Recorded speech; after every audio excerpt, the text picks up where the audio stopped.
জঙ্গল, তাও আবার কলকাতার কাছে। মাত্র 3 ঘন্টায় পৌঁছে যাবে বিষ্ণুপুরের জয়পুর জঙ্গলে।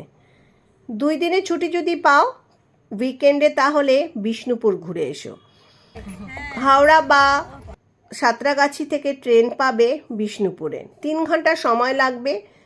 আর একদিন এই পুরো বিষ্ণুপুর খুব সুন্দর ঘুরে আসা যায়।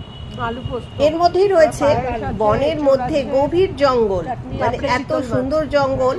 আর তার মধ্যেই রয়েছে বনলতা রিসর্ট। আমরা বনলতা রিসর্টে লাঞ্চ করেছি, কিন্তু এখানে থাকারও ব্যবস্থা আছে।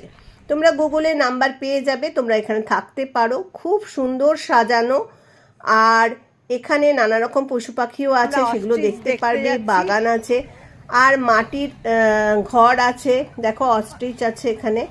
তো এই ভিডিওটা যদি ভালো লাগে তবে কিন্তু একটা লাইক করে আমার চ্যানেলটাকে সাপোর্ট করে দিও।